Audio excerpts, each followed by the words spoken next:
ಇಂದಿನ ತರಗತಿಯಲ್ಲಿ ನಾವು ಎರಡು ಚರಾಕ್ಷರಗಳಿರುವ ರೇಖಾತ್ಮಕ ಸಮೀಕರಣಗಳ ಜೋಡಿಗಳು ಅಂತಕ್ಕಂಥ ಪಾಠವನ್ನ ನೋಡ್ತಾ ಹೋಗೋಣ. ನೋಡಿ, ಮೊದಲಿಗೆ ಈ ಪಾಠವನ್ನ ಒಂದು ಕಥೆಯೊಂದಿಗೆ ಶುರು ಮಾಡೋಣ. ಏನ್ ಕತೆ? ಅಖಿಲ ಅಂತಕ್ಕಂಥವಳು ಏನಿದ್ದಾಳೆ, ಅವಳು ಬೇಸಿಗೆ ರಜೆಯಲ್ಲಿ ಅಜ್ಜನ ಊರಿಗೆ ಅಂತ ಹೇಳ್ಬಿಟ್ಟು ಹೋಗ್ತಾಳೆ. ಒಂದು ಸಲ ಗೊತ್ತಾಗ್ತಿದ್ಯಾ? ಅಖಿಲ ಅನ್ನೋಳು ಏನ್ ಮಾಡ್ತಾಳೆ, ಬೇಸಿಗೆ ರಜೆಗೆ ಅವಳ ಅಜ್ಜನ ಊರಿಗೆ ಹೋಗ್ತಾಳೆ. ಅಲ್ಲಿ ಏನಪ್ಪಾ ಅಂತ ಹೇಳಿದ್ರೆ ಊರಿನ ಜಾತ್ರೆ ನಡೀತಾ ಇತ್ತು. ಆ ಸಂದರ್ಭದಲ್ಲಿ ಆ ಊರಿನ ಜಾತ್ರೆಯಲ್ಲಿ ಅವಳು ಸಹ ಪಾಲ್ಗೊಳ್ತಾಳಪ್ಪ. ಪಾಲ್ಗೊಂಡು ಏನ್ ಮಾಡ್ತಾಳೆ ಅಂತ ಹೇಳಿದ್ರೆ ಮಕ್ಕಳೆಲ್ಲ ಆಟ ಆಡ್ತಿರೋದನ್ನ ಗಮನಿಸ್ತಾಳೆ ಅಂತ. ಅದನ್ನ ನೋಡಿದ ಕೂಡಲೇ ಅವಳು ಏನ್ ಮಾಡ್ಬೇಕು ಅಂತ ವ್ಯಕ್ತಪಡಿಸ್ತಾಳೆ ಅವರ ಅಜ್ಜನ ಹತ್ರ, ನಾನು ಈ ಆಟವನ್ನ ಆಡ್ಬೇಕು ಅಂತ ಹೇಳ್ಬಿಟ್ಟು ಹೇಳ್ತಾಳೆ. ಹೌದಾ? ಸರ್, ಯಾವ ಆಟನಪ್ಪ ಅದು ಅಂತ ಹೇಳಿದ್ರೆ ದೈತ್ಯ ಚಕ್ರದ ಸವಾರಿ ಮಾಡ್ಬೇಕು ಅಂತ ಕೇಳ್ಕೊಳ್ತಾಳೆ ಅವಳು. ಸರಿನಾ? ದೈತ್ಯ ಚಕ್ರದಲ್ಲಿ ಸವಾರಿ ಮಾಡ್ಬೇಕು ಅಂತ ಕೇಳ್ಕೊತಾಳೆ. ಹಾಗೇನೆ ಇನ್ನೊಂದು ಏನಪ್ಪಾ ಅಂತ ಹೇಳಿದ್ರೆ ಅವಳು ಹೂಪ್ಲಾ ಆಟವನ್ನ ಆಡ್ಬೇಕು ಅಂತ ಬಯಸ್ತಾಳೆ. ಹೂಪ್ಲಾ ಆಟ ಅಂದ್ರೆ ಏನು? ಹೂಪ್ಲಾ ಆಟ ಅಂತಂದ್ರೆ ನೀವೆಲ್ಲ ನೋಡಿರ್ತೀರಿ, ಜಾತ್ರೆಗಳಲ್ಲಿ ಬಂದಿರ್ತಾವೆ. ಒಂದು ಮೇಜಿನ ಮೇಲೆ ಒಂದಷ್ಟು ಸಾಮಾನುಗಳನ್ನ ಇಟ್ಟು ಒಂದು ರಿಂಗ್ ಅನ್ನ ಕೊಡ್ತಾರೆ ನಿಮ್ಮ ಕೈಗೆ. ಹೌದಾ? ಆ ರಿಂಗ್ ಅನ್ನ ಏನ್ ಮಾಡ್ಬೇಕು, ನೀವು ಎಸಿಬೇಕು. ಹೌದಾ? ಅದು ಯಾವ ಸಾಮಾನಿನ ಬೀಳುತ್ತೆ ಆ ಸಾಮಾನನ್ನ ಎತ್ಕೋಬಹುದು ಅಂತ ಹೇಳ್ಬಿಟ್ಟು ಇರುತ್ತೆ ಆ ಆಟದ ಕಂಡೀಷನ್. ಹೌದಲ್ವಾ? ಆ ರೀತಿಯ ಆಟವನ್ನ ಆಡ್ಬೇಕು ಅಂತ ಹೇಳ್ಬಿಟ್ಟು ಅಖಿಲ ಬಯಸ್ತಾಳೆ. ಸರಿ, ಹಾಗಿದ್ರೆ ಅದಕ್ಕೋಸ್ಕರ ಅವಳು ಏನ್ ಮಾಡ್ತಾಳಪ್ಪ ಅಂತ ಹೇಳಿದ್ರೆ ಅವ್ರ ಅಜ್ಜನ ಹತ್ರ 20 ರೂಪಾಯಿಗಳನ್ನ ಇಸ್ಕೊಳ್ತಾಳೆ.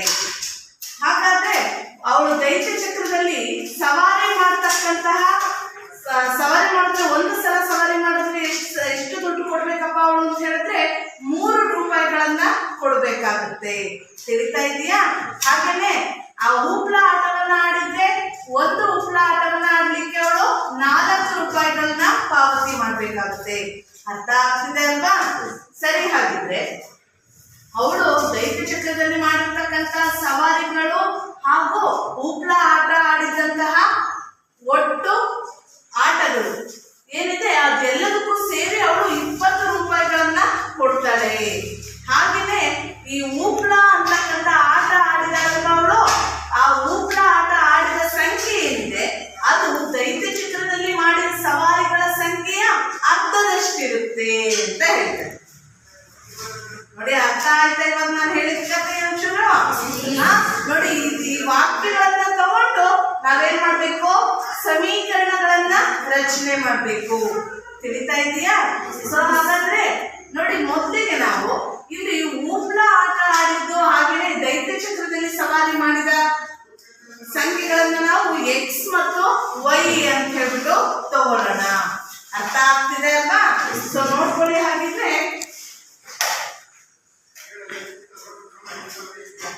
ದೈತ್ಯ ಚಕ್ರದಲ್ಲಿ ಮಾಡಿದ ಸವಾರಿಗಳ ಸಂಖ್ಯೆ ಏನಾಗಿದೆ ಅಂತ ನೋಡ್ಕೊಳ್ಳೋಣ. ಎಕ್ಸ್ ಆಗಿದೆ ಅಂತ ತಗೊಳ್ಳೋಣ. ಹೌದೇನಪ್ಪ? ಅದೇ ರೀತಿಯಲ್ಲಿ ಇನ್ನೊಂದು ಯಾವುದು, ಹೂಪ್ಲಾ ಆಟ. ಹೌದಾ? ಹೂಪ್ಲಾ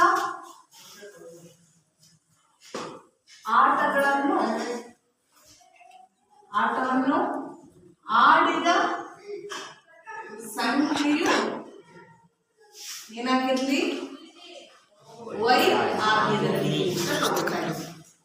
ಸರಿನಾ? ಇಲ್ಲಿ ಹೇಳ್ತಾರೆ ಹೂಪ್ಲಾ ಆಟ ಆಡಿದಂತ ಸಂಖ್ಯೆ ಏನಿದೆ ಅದು ದೈತ್ಯ ಚಕ್ರದಲ್ಲಿ ಮಾಡಿದ ಸವಾರಿಗಳ ಸಂಖ್ಯೆಯ ಅರ್ಧದಷ್ಟು ಅಂತ ಹೇಳ್ತಾರೆ. ಅರ್ಥ ಆಗ್ತದೆ ಅಲ್ವಾ? ಅಂದ್ರೆ ಏನಂತ ಬರ್ಕೋಬಹುದು ನಾವಿಲ್ಲಿ, ದೈತ್ಯ ಚಕ್ರದಲ್ಲಿ ಮಾಡಿರ್ತಕ್ಕಂಥ ಸವಾರಿಗಳ ಸಂಖ್ಯೆ ಅರ್ಧದಷ್ಟು ಅಂದ್ರೆ y = 1/2x ಅಂತ ಬರೀಬಹುದು. ಇದನ್ನ ಸಮೀಕರಣ 1 ಅಂತ ಕರೆಯುತ್ತೆ. ಅರ್ಥ ಆಗ್ತಿದೆಯಾ? y = 1/2x. ಅವಳು ಏನ್ ಮಾಡ್ತಾಳಪ್ಪ ಅಂತ ಹೇಳಿದ್ರೆ ಒಂದು ದೈತ್ಯ ಚಕ್ರದಲ್ಲಿ ಸವಾರಿ ಮಾಡಿದ್ದಕ್ಕೆ ಎಷ್ಟು ರೂಪಾಯಿಗಳನ್ನ ಪಾವತಿ ಮಾಡ್ತಾಳೆ? 3 ರೂಪಾಯಿಗಳನ್ನ ಪಾವತಿ ಮಾಡ್ತಾಳೆ. ಹಾಗೇನೆ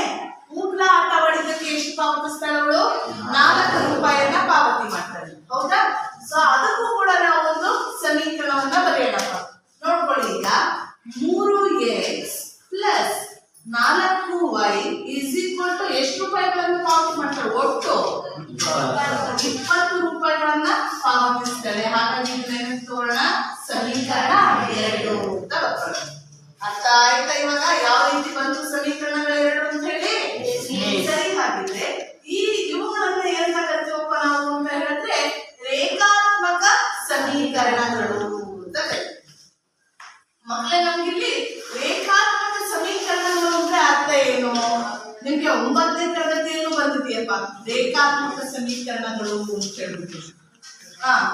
ಏನು ರೇಖಾತ್ಮಕ ಸಮೀಕರಣಗಳು ಅಂದ್ರೆ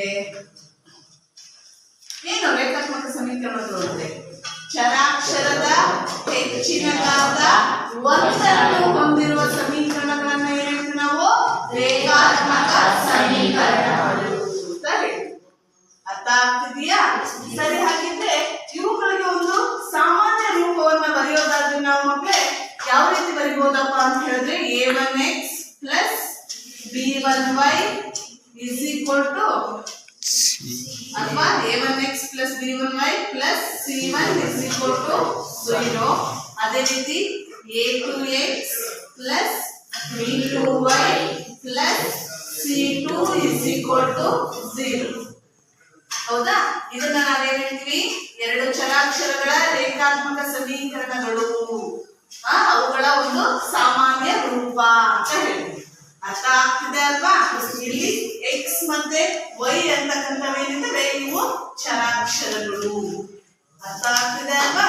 ಹಾಗೆ a1 a2 b1 b2 ಮತ್ತೆ c1 c2 ಅಂತಕ್ಕಂಥವೇನಿರ್ತವೆ ಸಹಗುಣಕಗಳು.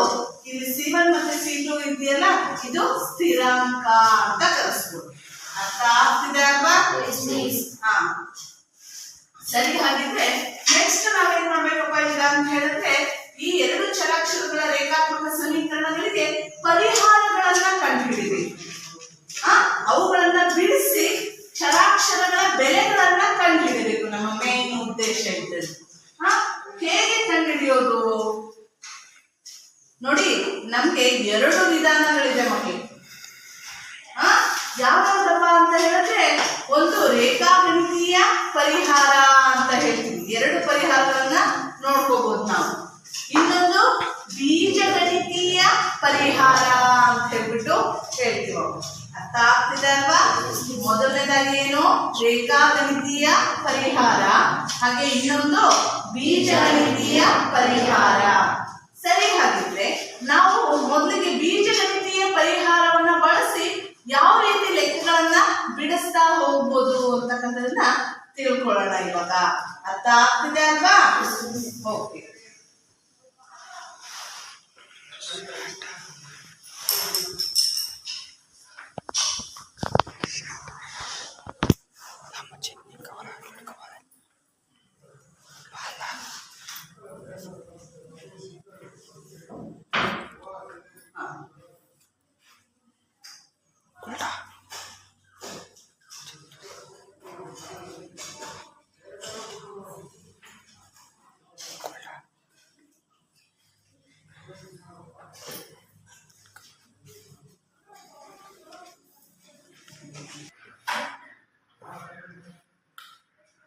ಬೀಜಗಣಿತೀಯ ಪರಿಹಾರ ಅಂತ ಹೇಳ್ತೀವಲ್ಲ.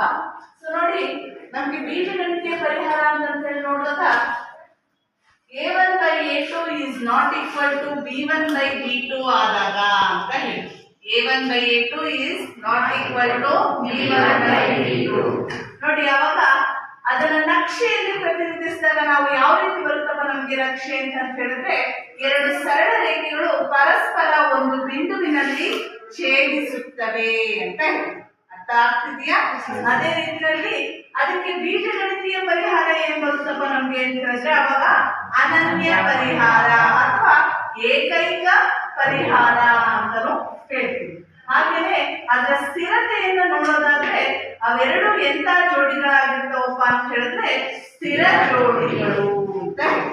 ಅರ್ಥ ಆಗ್ತಿದೆಯಾ? ಸರಿ, ಹಾಗಿದ್ರೆ ಏನ್ ಹೇಳ್ತೆ ನಾನು a1 by a2 is not equal to b1 by b2. ಹೌದಾ? ನೆಕ್ಸ್ಟ್ ಇನ್ನೊಂದು ಬರುತ್ತಪ್ಪ ಏನು ಅಂತ ಹೇಳಿದ್ರೆ a1 by a2 is equal to b1 by b2 is equal to c1 by c2. ಅವಾಗ ನಾವು ಅದನ್ನ ನಕ್ಷೆಯಲ್ಲಿ ಪ್ರತಿನಿಧಿಸಿದಾಗ ಆ 2 ಸಮೀಕರಣಗಳಿಗೆ ಪರಿಹಾರವನ್ನ ನಕ್ಷೆಯಲ್ಲಿ ಪ್ರತಿನಿಧಿಸಿದಾಗ ಯಾವ ರೀತಿ ಬರುತ್ತಪ್ಪ ನಮ್ಗೆ ಅಂತ ಹೇಳಿದ್ರೆ ಆ 2 ರೇಖೆಗಳು 2 ಸಣ್ಣ ರೇಖೆಗಳು ಪರಸ್ಪರ ಐಕ್ಯಗೊಳ್ಳುತ್ತವೆ ಅಂತ ಹೇಳಿ. ಅರ್ಥ ಆಗ್ತಿದೆಯಾ? ಅದೇ ರೀತಿಯಲ್ಲಿ ಅದಕ್ಕೆ ಬೀಜಗಣಿತೀಯ ಪರಿಹಾರವನ್ನ ಕಂಡುಹಿಡಿದಾಗ ಏನಾಗುತ್ತಪ್ಪ ಅಪರಿಮಿತ ಸಂಖ್ಯೆಯ ಪರಿಹಾರಗಳನ್ನ ನೋಡ್ಬೋದು ನಾವು ಅದಕ್ಕೆ ಅವಾಗ. ಅರ್ಥ ಆಗ್ತಿದೆಯಾ? ಅದೇ ರೀತಿಯಲ್ಲಿ ಸ್ಥಿರತೆಯನ್ನ ನೋಡಿದಾಗ ಏನು ಅವಲಂಬಿತ ಸ್ಥಿರ ಜೋಡಿ ಅಂತಾನು ಹೇಳ್ತೀವಿ ನಾವು. ಅರ್ಥ ಆಗ್ತಿದೆಯಾ? ಸರಿ, ಹಾಗಿದ್ರೆ ಎರಡನೇ ಕೇಸ್ ಏನ್ ನೋಡಿದ್ವಿ? a1/a2 is equal to b1/b2 is equal to c1/c2. ಹೌದಾ? ಅದೇ ರೀತಿಯಲ್ಲಿ ಕೊನೆಯದಾಗಿ a1/a2 is equal to b1/b2 is not equal to c1/c2 ಆದಾಗ ಆ ಸಮೀಕರಣಗಳ ಜೋಡಿಯನ್ನು ನಕ್ಷೆಯಲ್ಲಿ ಪ್ರತಿನಿಧಿಸಿದಾಗ ಏನ್ ಬರುತ್ತಪ್ಪ ಅಂತ ಹೇಳಿದ್ರೆ ಎರಡು ಸರಳ ರೇಖೆಗಳು ಸಮಾಂತರವಾಗಿರುತ್ತವೆ. ಗೊತ್ತಾಗ್ತಿದೆ ಅಲ್ವಾ? ನಕ್ಷೆಯಲ್ಲಿ ಸಮಾಂತರ ಸರಳ ರೇಖೆಗಳು ದೊರೆಯುತ್ತಪ್ಪ. ಹಾಗೇನೆ ಅದಕ್ಕೆ ಬೀಜಗಣಿತೀಯ ಪರಿಹಾರವನ್ನು ನೋಡೋದಾದ್ರೆ ಯಾವುದೇ ಪರಿಹಾರ ಇಲ್ಲ ಅದಕ್ಕೆ. ಗೊತ್ತಾಗ್ತಿದೆಯಾ? ಹಾಗೇನೆ ಅದರ ಸ್ಥಿರತೆಯನ್ನು ನೋಡೋದಾದ್ರೆ ಅವೆರಡೂ ಕೂಡ ಅಸ್ಥಿರ ಜೋಡಿಗಳು ಅಂತ ಹೇಳ್ತೀವಿ. ಅರ್ಥ ಆಗ್ತಿದೆ ಅಲ್ವಾ? ಸೊ ಯಾವ್ದದು ಇನ್ನೊಂದು ಮೂರನೇ ಕೇಸ್ ನೋಡಿದ್ ನಾವು a1/a2 is equal to b1/b2 is not equal to c1/c2. ಹೌದೇನಪ್ಪ? ಸೊ ಸರಿ, ಹಾಗಿದ್ರೆ ನೋಡಿ ಈ ಮೂರು ಕೇಸ್ಗಳನ್ನ ಅರ್ಥ ಮಾಡ್ಕೊಂಡ್ವಿ. ಇವು ತುಂಬಾ ಮುಖ್ಯವಾದಂತವು. ಅರ್ಥ ಆಗ್ತಿದೆ ಅಲ್ವಾ? ನೋಡಿ ಮಕ್ಕಳೇ, ನಾನು ಇವಾಗ ಈ ಮೂರು ಪರಿಹಾರಗಳು ಏನೇನ್ ಬರುತ್ತೆ ಅಂತಕ್ಕಂಥದ್ದನ್ನ ತಿಳ್ಕೊಂಡ್ವಪ್ಪ. ನೆಕ್ಸ್ಟ್ ಏನು ನಮ್ಗೆ ಅಂತ ಹೇಳಿದ್ರೆ ರೇಖಾತ್ಮಕ ಸಮೀಕರಣಗಳ ಜೋಡಿಗೆ ನಾವು ಬೀಜಗಣಿತೀಯ ವಿಧಾನದಿಂದ ಪರಿಹಾರವನ್ನ ಕಂಡುಹಿಡಿತಾ ಹೋಗೋಣಪ್ಪ. ಸರಿ, ಹಾಗಿದ್ರೆ ನೋಡಿ ನಮ್ಗೆ ಬೀಜಗಣಿತೀಯ ಪರಿಹಾರವನ್ನ ಕಂಡುಹಿಡಿಯಬೇಕಾದ್ರೆ ಎರಡು ವಿಧಾನಗಳನ್ನ ಬಳಸ್ಬಿಟ್ಟು ನಾವೇನ್ ಮಾಡ್ತೀವಿ? ರೇಖಾತ್ಮಕ ಸಮೀಕರಣಗಳ ಜೋಡಿಗೆ ಪರಿಹಾರಗಳನ್ನ ಕಂಡುಹಿಡಿತಾ ಹೋಗ್ತೀವಿ. ಅರ್ಥ ಆಗ್ತಿದೆ ಅಲ್ವಾ? ಸರಿ, ಹಾಗಿದ್ರೆ ಅದರಲ್ಲಿ ಮೊದಲನೇ ವಿಧಾನ ಯಾವ್ದಪ್ಪ ನಮ್ಗೆ ಅಂತ ಹೇಳಿದ್ರೆ ಒಂದೇದು ಆದೇಶ ವಿಧಾನ ಅಂತ ಹೇಳ್ಬಿಟ್ಟು ಕರಿತೀವಿ. ಅರ್ಥ ಆಗ್ತಿದೆಯಾ? ಹಾಗೇನೆ ಇನ್ನೊಂದು ವಿಧಾನವನ್ನ ನೋಡೋದಾದ್ರೆ ಏನಪ್ಪ ನಮ್ಗೆ ಅಂತ ಹೇಳಿದ್ರೆ ವರ್ಜಿಸುವ ವಿಧಾನ ಅಂತ ಹೇಳ್ಬಿಟ್ಟು ಹೇಳ್ತೀವಿ. ಹಾಗಾದ್ರೆ ಆದೇಶ ವಿಧಾನವನ್ನ ಬಳಸಿ ಯಾವ ರೀತಿ ನಾವು ಎರಡು ಸಮೀಕರಣಗಳನ್ನ ಬಿಡಿಸ್ಬೋದು ಅಂತಕ್ಕಂಥದನ್ನ ನೋಡ್ತಾ ಹೋಗೋಣಪ್ಪ. ಈಗ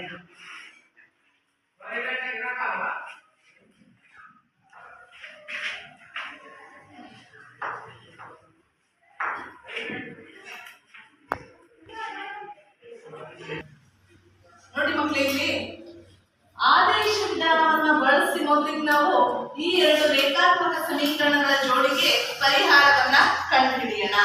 ಏನಿದೆ ರೇಖಾತ್ಮಕ ಸಮೀಕರಣಗಳ ಜೋಡಿ? ನೋಡ್ಕೊಳ್ಳಿ ಈ ಕಡೆ.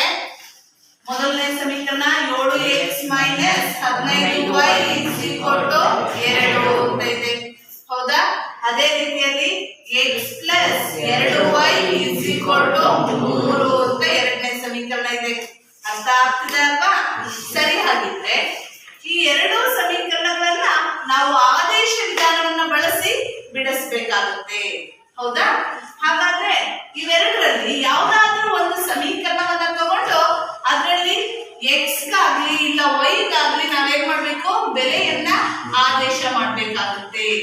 ಗೊತ್ತಾಗ್ತಿದೆಯಾ? ಫಸ್ಟ್ ಸಮೀಕರಣವನ್ನ ಸಾಲ್ವ್ ಮಾಡ್ಕೋಬೇಕು, ಆನಂತರ ಇನ್ನೊಂದು ಸಮೀಕರಣಕ್ಕೆ ಅದನ್ನ ಆದೇಶ ಮಾಡ್ಬೇಕಾಗುತ್ತೆ. ಸರಿ ಅಲ್ವಾ?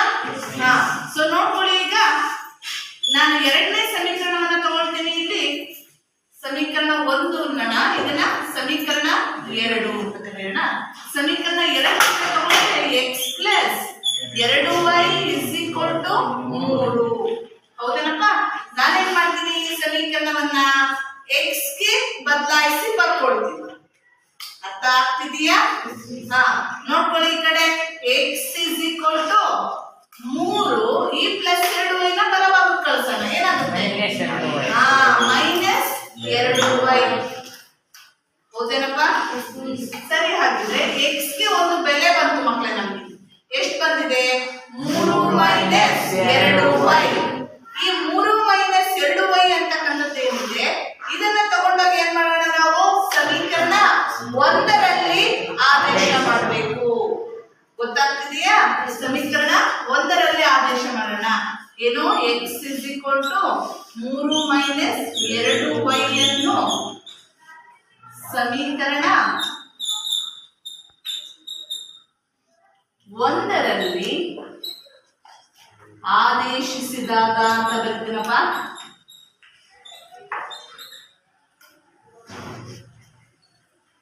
ನೋಡಿ ಏನ್ ಬರುತ್ತೆ, ಸಮೀಕರಣ ಒಂದರಲ್ಲಿ ಆದೇಶ ಮಾಡಿದಾಗ ಏನಿದೆ ಸಮೀಕರಣ ಒಂದು, 7x - 15y =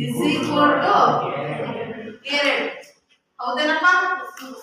ಇಲ್ಲಿ ನಾವು ಸಮೀಕರಣವನ್ನ ಆದೇಶ ಮಾಡಬೇಕು.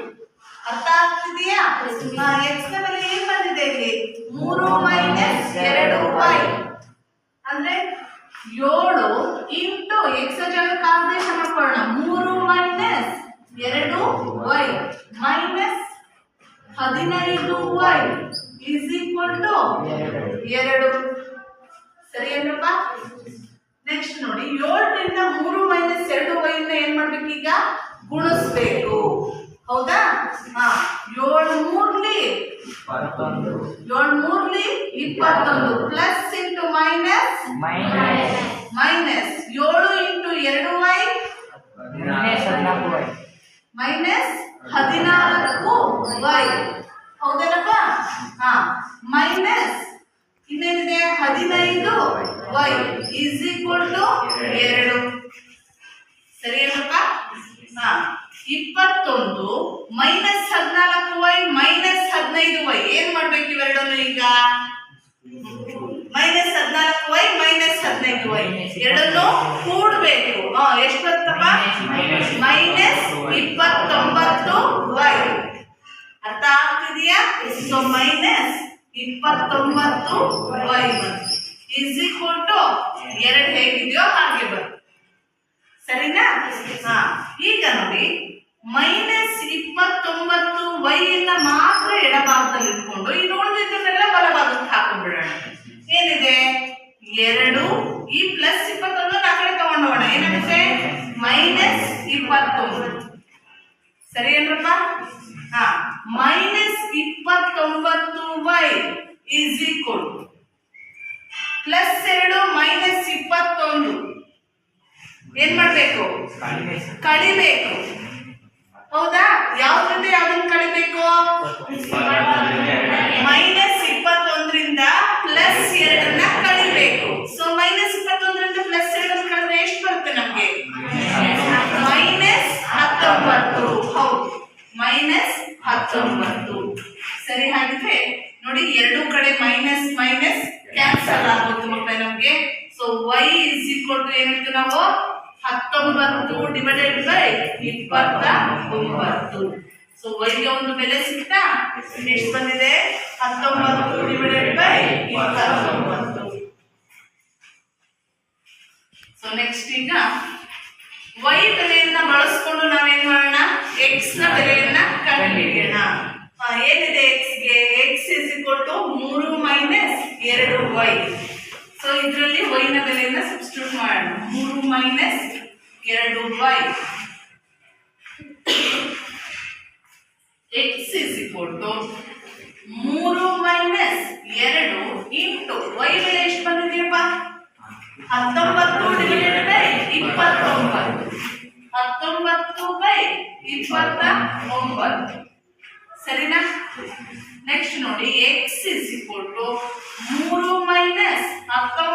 ಇಂಟು 2. 19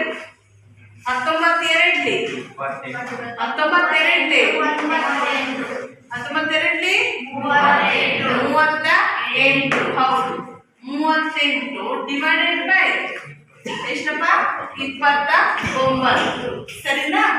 ಸೊ ಛೇದದಲ್ಲಿ ಏನಿಲ್ಲ ಅಂದ್ರೆ 1 ಇರುತ್ತೆ. ಸೊ x = 1 ಮತ್ತೆ 29ಕ್ಕೆ ಲಾಸಹವನ್ನು ತಗೊಂಡ್ರೆ ಎಷ್ಟು ಬರುತ್ತೆ? ಲಾಸಹ 29 ಬರುತ್ತೆ. 1 ಎಷ್ಟು? 29. 1 29 ಇಂಟು 1ರ ಅಂಶದಲ್ಲಿರೋದು 3 ಮೈನಸ್ಗೆ ಮೈನಸ್ ಹಾಕ್ತೀವಪ್ಪ. 29 ಎಷ್ಟು? 29 ಇಂಟು 29ರ ಅಂಶದಲ್ಲಿರೋದು 38. 8 ಸರಿನಾ. So x is equal to 29 into 3 ಗುಣಿಸೋಣ. 29 ಇಂಟು 3 3 ಮೊದಲಿ 27ಕ್ಕೆ 7 2 3 2 6 2 8 ಎಷ್ಟು ಬಂತಪ್ಪ 87 ಮೈನಸ್ 38 ಒಂದ್ಲಿ 38 ಡಿವೈಡೆಡ್ ಬೈ 29 ಸರಿನಾ. ಸೊ ಅದೇ ರೀತಿನಲ್ಲಿ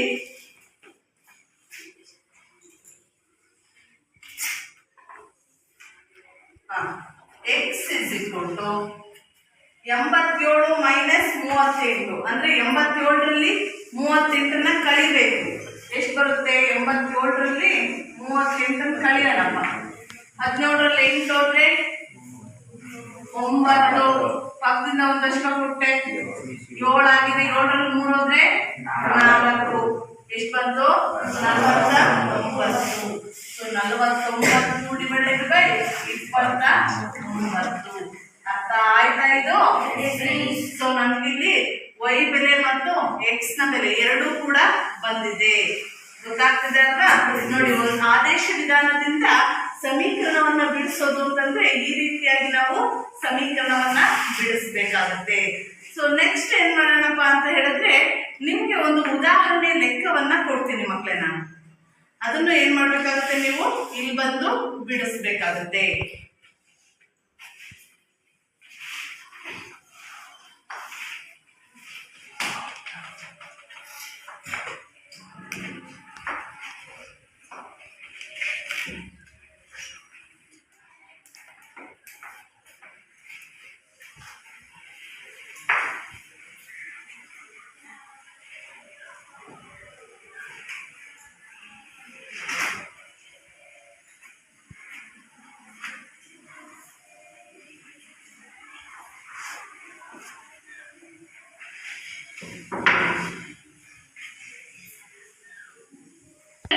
y is equal to 14 x minus y is equal to 4.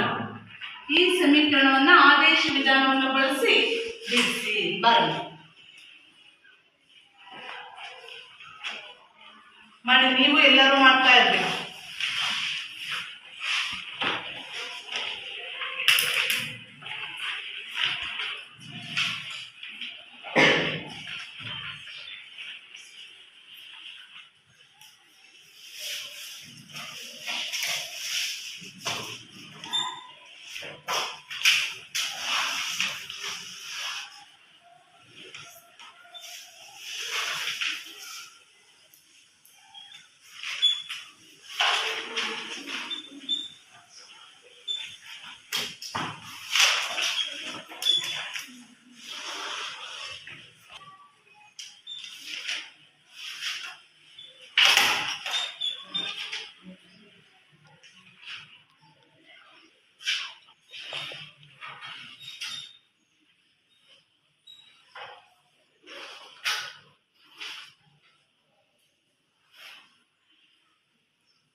ನೋಡಿ ತುಂಬಾ ಚೆನ್ನಾಗಿ ಲೆಕ್ಕವನ್ನು ಬಿಡಿಸಿದಾರಪ್ಪ. X plus y is equal to 14 ಮತ್ತೆ x minus y is equal to 4 ಇಲ್ಲಿರ್ತಕ್ಕಂತಹ ರೇಖಾತ್ಮಕ ಸಮೀಕರಣಗಳ ಜೋಡಿ. ಹೌದಾ? ಇದರಲ್ಲಿ ಎರಡನೇ ಸಮೀಕರಣವನ್ನ ತಗೊಂಡು ಏನ್ ಮಾಡಿದಾರೆ ಅವರು, ಎಕ್ಸ್ ಗೆ ಬೆಲೆಗಳನ್ನ ಮಾಡ್ಕೊಂಡಿದ್ದಾರೆ. ಈಕ್ವೇಶನ್ ಅಲ್ಲಿ ಸಮೀಕರಣದಲ್ಲಿ ಏನ್ ಮಾಡಿದಾರೆ ಅವರು, ಎಕ್ಸ್ ಗೆ ಬೆಲೆಯನ್ನ ಆದೇಶ ಮಾಡ್ಕೊಂಡಿದ್ದಾರೆ. ಅದನ್ನ ತಂದು ಏನ್ ಮಾಡ್ತಾಳೆ, ಮತ್ತೆ ಇಲ್ಲಿ ಸಮೀಕರಣ 1ಕ್ಕೆ ಆದೇಶಗೊಳಿಸ್ತಾಳೆ ಎಕ್ಸ್ ನ ಬೆಲೆಯನ್ನು. ಹೌದಾ? ಸೊ ಏನಾಗಿದೆ, ಏನಿದೆ ಒಂದನೇ ಸಮೀಕರಣ, x plus y is equal to 14 ಇದೆ. ಸೊ ಇಲ್ಲಿ ಎಕ್ಸ್ ನ ಜಾಗಕ್ಕೆ ಎಷ್ಟು ಬರ್ತಿದ್ದಾಳು, 4 plus y. So 4 plus y plus y ಇದೆ, ಇಲ್ಲಿ ಇರ್ತಕ್ಕಂಥ ವೈ ಅನ್ನ ಇದ್ರ ಜೊತೆಗೆ ತಗೋಬೇಕು ಮತ್ತೆ. ಹೌದಾ? Is equal to 14. ಈಗ 4 ಪ್ಲಸ್ ವೈ ಕೂಡಿದರೆ ಎಷ್ಟು ಬಂದಿದೆ, 2y. 4 plus 2y is equal to 14. ಹಾಗೇನೆ ಇಲ್ಲಿ 2y ಅನ್ನು ತಗೊಂಡು ಈ 4 ಬಲವಾಗಿ ಕಳಿಸ್ಕೊಂಡಿದ್ದಾಳೆ. 2y is equal to 14 minus 4. 2y is equal to ಎಷ್ಟು ಬಂದಿದೆಯಪ್ಪ ಬೆಲೆ, 14. 4 ಕಳೆದ್ರೆ 10 ಬರುತ್ತೆ. ಹೌದಾ? ಅದೇ ರೀತಿಯಲ್ಲಿ y is equal to 10 divided by 2. ಅಂದ್ರೆ 2ರಿಂದ ನಾವು 10ನ್ನ ಭಾಗಾಕಾರ ಮಾಡಿದ್ರೆ ಎಷ್ಟು ಬರುತ್ತೆ ನಮ್ಗೆ, 5. ಸೊ ಅದನ್ನೇ y ಇಸ್ ಈಕ್ವಲ್ ಟು 5 ಅಂತ ಹೇಳ್ಬಿಟ್ಟು ಬರ್ತಿದ್ದಾಳೆ. ಈಗ ಏನ್ ಮಾಡ್ತಾಳಪ್ಪ ಅವಳು ಅಂತ ಹೇಳಿದ್ರೆ, ಎಕ್ಸ್ ನ ಬೆಲೆಯನ್ನ ಕಂಡುಹಿಡಿಯೋದಕ್ಕೋಸ್ಕರ y ಗೆ ಇಲ್ಲಿ ಎಕ್ಸ್ ಗೆ ಸಾಲ್ವ್ ಮಾಡ್ಕೊಂಡಿದ್ವಲ್ಲ ಈಕ್ವೇಶನ್ ಅನ್ನ, ಅಲ್ಲಿ ಏನ್ ಮಾಡ್ತಾಳಪ್ಪ ಅಂತ ಹೇಳಿದ್ರೆ y ನ ಬೆಲೆಯನ್ನ ತಂದು ಸಬ್ಸ್ಟಿಟ್ಯೂಟ್ ಮಾಡಿದ್ರೆ ನಮ್ಗೆ ಏನ್ ಸಿಗುತ್ತೆ, ಎಕ್ಸ್ ನ ಬೆಲೆ ಅಂತಕ್ಕಂಥದ್ದು ಸಿಗುತ್ತೆ. ಈ ರೀತಿಯಾಗಿ ನಾವು ಆದೇಶ ವಿಧಾನವನ್ನ ಬಳಸಿ ಪರಿಹಾರಗಳನ್ನ ಕಂಡುಹಿಡಿತಾ ಹೋಗ್ಬೋದಪ್ಪ. ಅರ್ಥ ಆಗಿದೆ ಅಲ್ವಾ ಇದು? ಓಕೆ.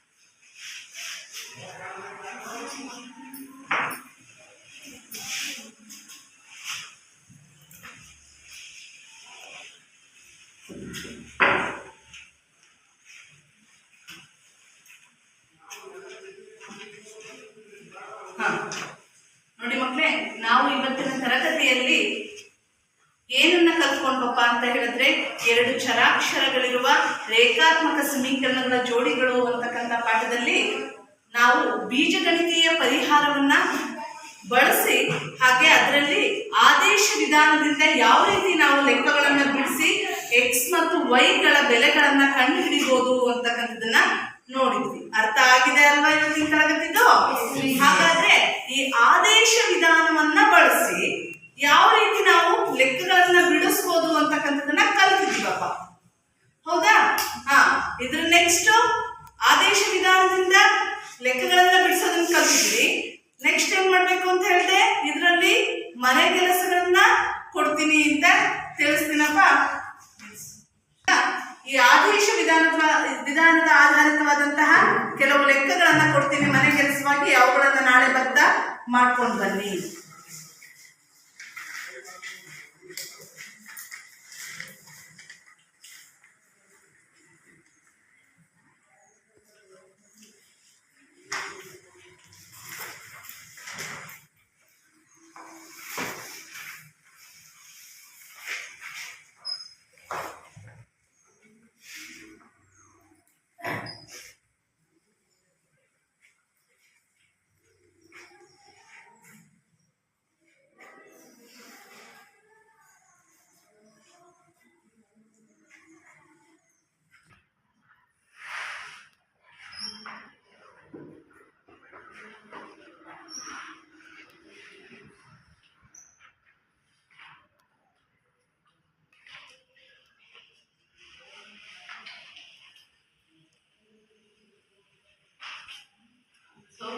ಈ 2 ಲೆಕ್ಕಗಳನ್ನ ಆದೇಶ ವಿಧಾನವನ್ನ ಬಳಸಿ ಬಿಡಿಸಬೇಕು ಅಂತ ಹೇಳಿದ್ವಪ್ಪ.